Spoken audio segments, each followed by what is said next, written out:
அனைவருக்கும் வணக்கம். VSN அகாடமில TNPSC group 2 மற்றும் குரூப் 4 தேர்வுக்கான ஒன்லைனர் கொஸ்டின்ஸ் அண்ட் ஆன்சர்ஸ் பார்க்க போறோம். 7th ஸ்டாண்டர்ட் ஹிஸ்டரி முகலாயர்கள் யூனிட்ல டோட்டலா 130 கொஸ்டின்ஸ் பார்க்கலாம். ஃபர்ஸ்ட் கொஸ்டின், முகலாய பேரரசர்களின் ஆட்சி காலம். பாபருடைய ஆட்சி காலம் 1526 முதல் 1530 வரை. ஹுமாயூனுடைய ஆட்சி காலம் 1530 முதல் 1540 வரை மற்றும் 1555 முதல் 56 வரை ஆட்சி செய்தார். நெக்ஸ்ட், அக்பர் 1556 முதல் 1605 வரை. ஜஹாங்கீர் 1605 முதல் 1627 வரை. ஷாஜகான் 1627 முதல் 1658 வரை. நெக்ஸ்ட், அவுரங்கசீப் 1658 முதல் 1707 வரை. பொறுத்துகளை கேட்கலாம். நெக்ஸ்ட், இந்தியாவில் ஒரு புதிய சகாப்தத்தையும் புதிய பேரரசையும் நிறுவியவர் ஜாகுருதீன் முகமது பாபர். ஜாகுருதீன் முகமது பாபர். இந்தியாவில் முகலாய பேரரசை நிறுவியவர் ஜாகுருதீன் முகமது பாபர். டேஷ் எனும் வார்த்தையை பாபரின் மூதாதையரிடம் கண்டறியலாம். முகல். முகல் எனும் வார்த்தையை பாபரின் மூதாதையரிடம் கண்டறியலாம். பாபர் மாபெரும் மங்கோலிய அரசன் செங்கிஸ்கானின் எத்தனையாவது தலைமுறை வாரிசாவார்? 13. பாபர் மங்கோலிய அரசன் செங்கிஸ்கானின் 13வது தலைமுறை வாரிசாவார். பாபர் பிறந்த ஆண்டு 1483 பிப்ரவரி 14. 1483 பிப்ரவரி 14. ஜாகுருதீன் என்பதன் பொருள் நம்பிக்கையை காப்பவர். ஜாகுருதீன் என்பதன் பொருள் நம்பிக்கையை காப்பவர். நெக்ஸ்ட், பாபர் தனது 12வது வயதில் பரம்பரை சொத்தாக பெற்ற பகுதி? பர்கானா. பாபர் பர்கானாவில் இருந்து யாரால் துரத்தி அடிக்கப்பட்டார்? உஸ்பெக்குகள். பாபர் பர்கானாவில் இருந்து உஸ்பெக்குகளால் துரத்தி அடிக்கப்பட்டார். பாபர் காபூலை கைப்பற்றிய ஆண்டு கிபி 1505. பாபர் இந்தியாவை நோக்கி தமது முதல் படையெடுப்பை மேற்கொண்ட ஆண்டு கிபி 1505.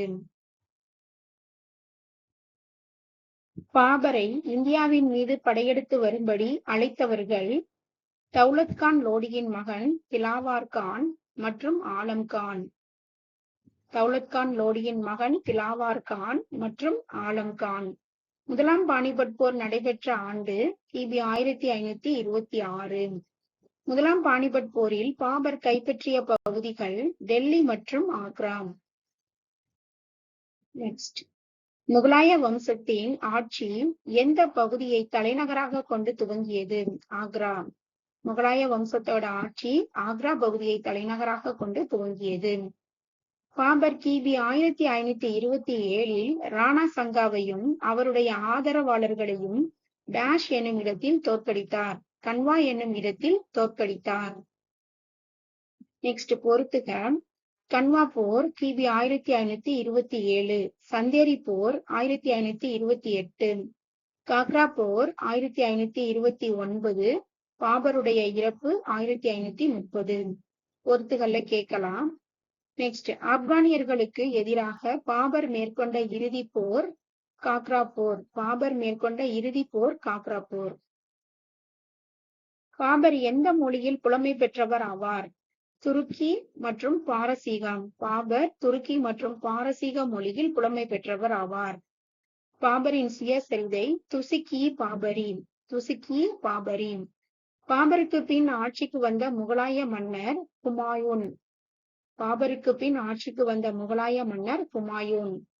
ஹுமாயூனின் சகோதரர்கள் கம்ரான், கிண்டால், அஸ்காரி. கம்ரான், கிண்டால், அஸ்காரி.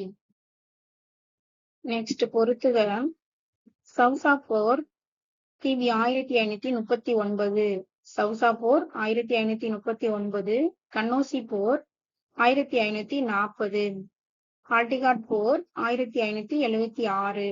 பொறுத்துகள்ல கேட்கலாம். ஹுமாயூனுக்கு பெரும் போட்டியாளராக விளங்கியவர் ஷெர்ஷா.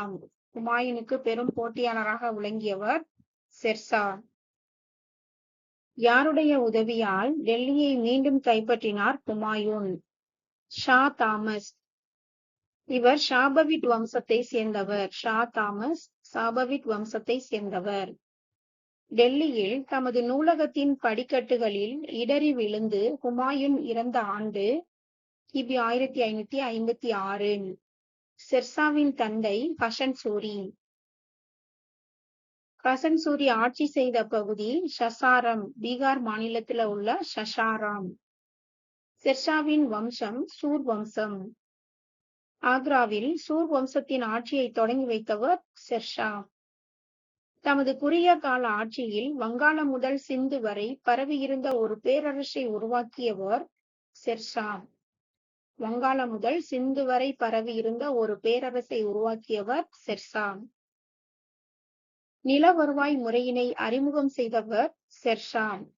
ஹுமாயூன் மகன் அக்பர். அக்பர் தனது எத்தனையாவது வயதில் அரசராக முடிசூட்ட பெற்றார்? 14. அக்பர் 14 வயதில் முடிசூட்ட பெற்றார். அக்பரின் பகர ஆளுநர் பைரம் கான்.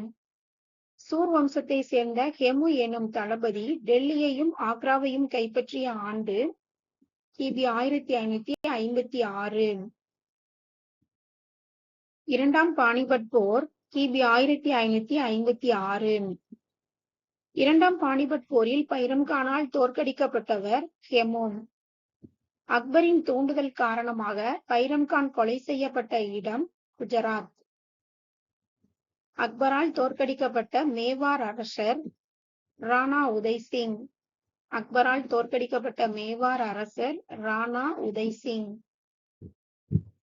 அக்பர் கைப்பற்றிய பகுதிகள் சித்தூர் மற்றும் ரான்தம்பூர். 1568 சித்தூரையும் 1569 ரான்தம்பூரையும் கைப்பற்றினார் அக்பர். கால்டிகாட் போரில் அக்பரால் தோற்கடிக்கப்பட்டவர் ராணா பிரதாப் சிங். ராணா பிரதாப் சிங்கின் குதிரை பெயர் சேத்தக். அக்பர் வடமேற்கு பகுதிகளில் மேற்கொள்ளப்பட்ட இராணுவ நடவடிக்கை மூலம் இணைக்கப்பட்ட பகுதிகள் காண்டகார், காஷ்மீர், காபூல். அக்பரின் தக்கான பகுதிகளில், இது வடமேற்கு பகுதியில காண்டகார், காஷ்மீர், காபூல இணைச்சாரு. அக்பரோட தக்கான பகுதிகளில் மேற்கொள்ளப்பட்ட நடவடிக்கை மூலம் இணைக்கப்பட்ட பகுதிகள் பீரார், காண்டேஷ், அகமது நகரின் சில பகுதிகள். நெக்ஸ்ட், முகலாய பேரரசின் எல்லைகள். வடக்கே காஷ்மீர், தெற்கே கோதாவரி, மேற்கே காண்டகார், கிழக்கே வங்காளம். அக்பர் இறந்த ஆண்டு கிபி 1605. முஸ்லிம்கள் அல்லாதோர் மீது விதிக்கப்பட்டிருந்த ஜிஸ்யா வரியை நீக்கியவர் அக்பர். அக்பர் தனது பேரரசின் உயர் பதவிகளில் எந்த பிரபுக்களை பணியமர்த்தினார்? ரஜபுத்திரர். அக்பர் உருவாக்கிய புதிய நகர் பதேபூர் சிக்ரி. அக்பர் உருவாக்கிய புதிய நகர் பதேபூர் சிக்ரி. அக்பரால் அனைத்து மதங்களின் அறிஞர்களும் ஒன்று கூடி உரையாட டேஷ் எனும் மண்டபம் கட்டப்பட்டது. இபாதத் கானா. அக்பரால் கட்டப்பட்ட மண்டபம் இபாதத் கானா. இபாதத் கானா எனும் மண்டபம் காணப்படும் இடம் பதேபூர் சிக்ரி. இபாதத் கானா எங்க இருக்குன்னா பதேபூர் சிக்ரி. கல்வியை பெரிதும் ஆதரித்தவர் அக்பர். அக்பரின் சொந்த நூலகத்தில் டேஷுக்கும் மேற்பட்ட கையெழுத்து பிரதிகள் இருந்தன. 4000. 4000க்கும் மேற்பட்ட கையெழுத்து பிரதிகள் இருந்தன. அக்பரின் அவையில் இடம்பெற்றிருந்த நூலாசிரியர்கள் அபுல் பாசல், அப்துல் பெய்சி, அப்துல் ரஹீம் கான். அக்பரின் அவையில் இடம்பெற்றிருந்த சிறந்த கதை ஆசிரியர் பீர்பால். அக்பரின் அவையில் இடம்பெற்றிருந்த திறமையான அதிகாரிகள் ராஜா தோடர்மான், ராஜா பகவன்தாஸ், ராஜா மான்சிங். அக்பரின் அவையில் இடம்பெற்றிருந்த சிறந்த பாடலாசிரியர் மற்றும் இசை மேதை தான்சென். சிறந்த பாடலாசிரியர் மற்றும் இசை மேதை தான்சென். அக்பரின் அவையில் இடம்பெற்றிருந்த சிறந்த ஓவியர் தஸ்வந்த். நெக்ஸ்ட், அக்பரின் ராஜபுத்திர இளவரசிக்கு பிறந்த இளவரசர் ஜஹாங்கீர். உலகத்தை கைப்பற்றியவர் என அழைக்கப்படுபவர் சலீம் நூருதீன் முகமது ஜஹாங்கீர். உலகத்தை கைப்பற்றியவர்னா ஜஹாங்கீர். ஜஹாங்கீர் காலத்தில் உண்மையான அதிகாரத்தை பெற்றவராக திகழ்ந்தவர் மெஹருநிசா, அதாவது நூர்ஜஹான். ஜஹாங்கீரின் மகன் குஸ்ரு. நெக்ஸ்ட், தனக்கு எதிராக அரியணையை கைப்பற்ற முயற்சி மேற்கொண்டவர் குஸ்ரு. ஜஹாங்கீரால் தூக்கிலிடப்பட்ட சீக்கிய தலைவர் குரு அர்ஜுன் சிங். ஜஹாங்கீரால் தூக்கிலிடப்பட்ட சீக்கிய தலைவர் குரு அர்ஜுன் சிங். முகலாயர் எந்த பகுதியை இழந்ததால் வடமேற்கில் இருந்து வரும் படையெடுப்புகளுக்கு இந்தியாவை திறந்து வைத்தது போன்றதாகியது? காண்டகார். முகலாயர் காண்டகார் பகுதியை இழந்ததால் வடமேற்கில் இருந்து வரும் படையெடுப்புகளுக்கு இந்தியாவை திறந்து வைத்தது போன்றதாகியது. போர்த்துகீசியருக்கும் பின்னர் ஆங்கிலேயர்களுக்கும் வணிக உரிமைகளை வழங்கியவர் ஜஹாங்கீர். ஜஹாங்கீரின் அரசவைக்கு வருகை புரிந்த ஆங்கிலேய பிரதிநிதி தாமஸ் ரோ. ஜஹாங்கீரிடம் வணிகத்தளம் அமைப்பதற்கு அனுமதி பெற்றவர் தாமஸ் ரோ. சூரத்தில் தங்கள் முதல் வணிக மையத்தை நிறுவியவர் தாமஸ் ரோ. முதல் வணிக மையத்தை நிறுவியவர் தாமஸ் ரோ. ஜஹாங்கீரை தொடர்ந்து முகலாய மன்னராக பொறுப்பேற்றவர் ஷாஜகான். ஜஹாங்கீரை தொடர்ந்து முகலாய மன்னராக பொறுப்பேற்றவர் ஷாஜகான். குர்ரம் என்று அழைக்கப்பட்டவர் ஷாஜகான். குர்ரம் ஷாஜகான். ஷாஜகான் என்பதன் பொருள் உலகத்தின் அரசர். உலகத்தின் அரசர் ஷாஜகான். கிபி 1632 அகமது நகருக்கு எதிராக படையெடுத்து அதனை இணைத்துக் கொண்டவர் ஷாஜகான். யாருடைய ஆட்சி காலத்தில் முகலாயரின் புகழ் உச்சத்தை எட்டியது? ஷாஜகான். ஷாஜகான் ஆட்சி காலத்துலதான் முகலாயர்களோட புகழ் உச்சத்தை எட்டியது. ஷாஜகான் நோய்வாய்ப்பட்ட ஆண்டு கிபி 1632. முகலாய மன்னர்களில் கடைசி அரசர் அவுரங்கசீப். தனது தந்தையை சிறைப்படுத்தி ஆட்சியை தொடங்கியவர் அவுரங்கசீப். ஆலம்கீர் என்பதன் பொருள் உலகை கைப்பற்றியவர். இந்துக்களின் மீது மீண்டும் ஜிசியா வரியை விதித்தவர். மீண்டும் ஜிசியா வரியை விதித்தவர் அவுரங்கசீப். ராஜபுத்திர அரசர்களோடு சேர்ந்து அவுரங்கசீப்புக்கு இடையூறு விளைவித்தவர் இளவரசர் அக்பர். அவுரங்கசீப்போட மகன் அக்பர். தக்காணத்தில் ஜிவாஜியின் மகன் ஷாபாஞ்சியுடன் ஒப்பந்தம் ஒன்றை மேற்கொண்டவர் இளவரசர் அக்பர். அவுரங்கசீப் தக்காணம் சென்ற ஆண்டு கிபி 1689. அவுரங்கசீப் தக்காணத்தில் எந்தெந்த அரசர்களை அடிபணிய வைத்தார்? பீஜப்பூர் மற்றும் கோல்கொண்டா. சிவாஜி தன்னை மராத்திய நாட்டின் பேரரசராக அறிவித்த ஆண்டு கிபி 1674. அவுரங்கசீப் மரணமடைந்த ஆண்டு 96 வயதுல கிபி 1707. முகலாய நிர்வாக கட்டமைப்பின் உச்ச உயர்நிலை தலைவர் பேரரசர். முகலாய பேரரசில் இடம்பெற்றுள்ள முக்கிய அதிகாரிகள்: வக்கீல், பிரதம மந்திரி. வசீர் அல்லது திவான். வசீர் அல்லது திவான் வருவாய்த்துறை மற்றும் செலவுகளுக்கான அதிகாரி. மீர் பாக்சி. மீர் பாக்சி இராணுவத்துறை அமைச்சர். மீர்ஷமான். மீர்ஷமான் அரண்மனை நிர்வாகத்தை கவனித்தவர். குவாஜி. குவாஜி தலைமை நீதிபதி. சதா உல் சுதூர் இஸ்லாமிய சட்டங்களை நடைமுறைப்படுத்தியவர். இஸ்லாமிய சட்டங்களை நடைமுறைப்படுத்தியவர் அல்லது சாரியா.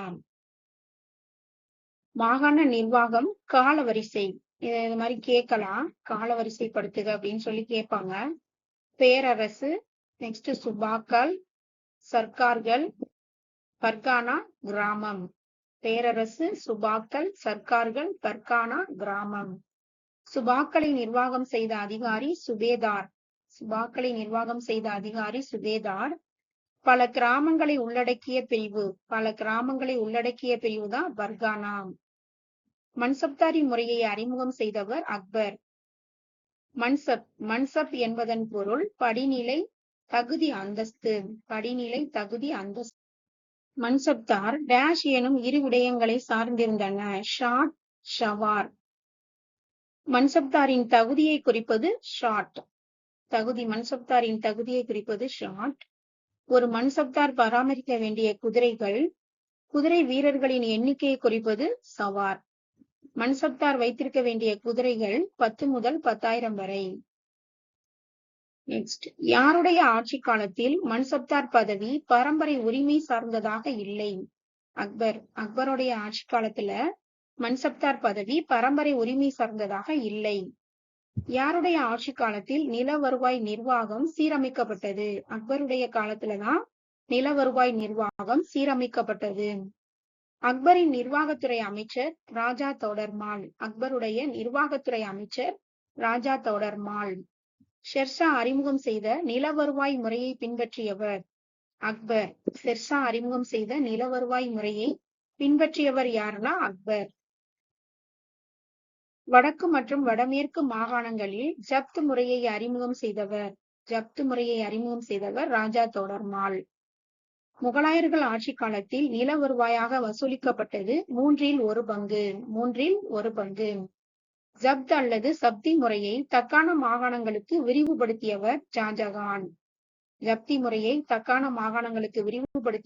ஷாஜகான். முகலாய பேரரசர்கள் பழைய இக்தா முறையை டேஷ் என புதிய பெயரிட்டு செயல்படுத்தினர். ஜாகீர். இக்தா முறையை ஜாகீர் என புதிய பெயரிட்டு செயல்படுத்தினர். தங்களது ஊதியத்தை பணமாக பெறாத ஒவ்வொரு மன்சப்தாரும் டேஷ் ஆவார். ஜாகிர்தார். ஊதியத்தை பணமாக பெறாத ஒவ்வொரு மன்சப்தாரும் ஜாகிர்தார் என்று அழைக்கப்பட்டனர். முகலாயர் காலத்தில் மாவட்ட அளவிலான வரி வசூல் அதிகாரி அமில் குஜார். நில உரிமையாளர்களிடமிருந்து நிலவரியை வசூலிக்க பணியமர்த்தப்பட்டவர்கள் ஜமீன்தார்கள். ஜமீன்தார்களுக்கு தங்களது ஜமீன் பகுதியின் மீது பரம்பரை உரிமை எந்த நூற்றாண்டு வழங்கப்பட்டது? 16ஆம் நூற்றாண்டு. ஜமீன்தாரர்களுக்கு தங்களது ஜமீன் பகுதியோட பரம்பரை உரிமை 16ஆம் நூற்றாண்டு வழங்கப்பட்டது. வரி விலக்கு அளிக்கப்பட்ட நிலங்கள் எவ்வாறு அழைக்கப்பட்டது? சுயயூர்கள். வரி விலக்கு அளிக்கப்பட்ட நிலங்கள் சுயயூர்கள் என்று அழைக்கப்பட்டது. தம்முடைய சமய கொள்கையில் முற்போக்காளராகவும் தாராள மனப்பாங்கு கொண்டவராகவும் விளங்கியவர் அக்பர். அக்பரின் அவையில் மிகவும் விரும்பத்தக்கவர்களாக இருந்த பாதிரியார்கள் போர்த்துகீசிய கிறித்தவ பாதிரியார்கள். அக்பர் ஒரே சமயத்தை உருவாக்க டேஷ் எனும் கோட்பாட்டை உருவாக்கினார். தீன் இலாஹி, அதாவது தெய்வீக மதம். அக்பர் ஒரே சமயத்தை உருவாக்க தீன் இலாஹி எனும் கோட்பாட்டை உருவாக்கினார். தீன் இலாஹி அல்லது தெய்வீக மதம். அக்பருடைய கொள்கையை பின்பற்றியவர்கள் ஜஹாங்கீர் மற்றும் ஷாஜகான். தம்முடைய முன்னோர்களின் தாராள கொள்கையை மறுத்தவர் அவுரங்கசீப். இந்துக்களின் மீது ஜிஸ்யா வரியும் பைனிகளின் மீதான வரியை மீண்டும் விதித்தவர் அவுரங்கசீப். பாரசீக கட்டட முறையை இந்தியாவில் அறிமுகப்படுத்தியவர் பாபர். ஹுமாயூனின் டெல்லி அரண்மனை எவ்வாறு அழைக்கப்பட்டது? ஈனி-பானா என்ற கட்டிடத்தை இடித்தவர் ஷெர்ஷா. புராணகிலா கட்டிடத்தை கட்டியவர் ஷெர்ஷா. தீன்-இ-பானா ஹுமாயூன். தீன்-இ-பானா கட்டடத்தை இடித்தவர் ஷெர்ஷா. புராணகிலா ஷெர்ஷா. அக்பரால் கட்டப்பட்ட கட்டிடங்கள் திவான்-இ-காஸ், திவான்-இ-ஆம், பஞ்ச் மகால், ரங் மகால், சலீம் சிஸ்டியின் கல்லறை, புலந்தர்வாசா. பிரமிடு வடிவிலான 5 அடுக்கு கட்டிடத்திற்கு எடுத்துக்காட்டு பஞ்ச் மகால் அக்பர். அக்பரின் கல்லறை உள்ள இடம் சிக்கந்தரா. அக்பரின் கல்லறையை கட்டி முடித்தவர் ஜஹாங்கீர். நூர்ஜஹானின் தந்தையான இம்மத் உத்தவுலாவின் கல்லறையை ஆக்ராவில் கட்டி முடித்தவர் ஜஹாங்கீர். யாருடைய ஆட்சி காலத்தில் முகலாய பேரரசின் புகழும் உன்னதமும் உச்சத்தை எட்டியது?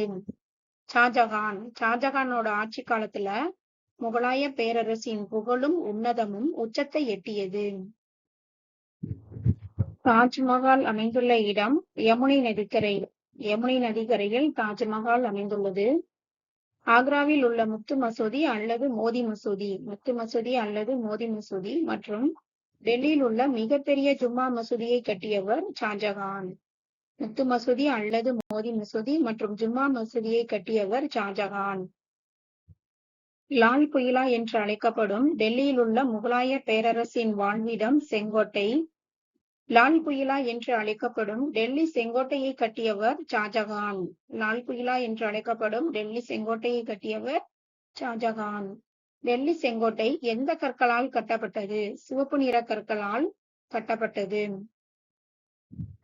ஓகே ஃப்ரெண்ட்ஸ், புக்கை படிச்சுட்டு ரிவிஷன் பண்றதுக்கு ரொம்பவே யூஸ்ஃபுல்லா இருக்கும். ஏற்கனவே நம்ம போட்ட எல்லா வீடியோஸ்க்கும் டிஸ்கிரிப்ஷன்ல லிங்க் கொடுத்துருக்கோம், செக் பண்ணி பாருங்க. அப்படியே சேனலை மறக்காம சப்ஸ்கிரைப் பண்ணுங்க. உங்க ஃப்ரெண்ட்ஸுக்கும் லிங்கை ஷேர் பண்ணுங்க. நன்றி.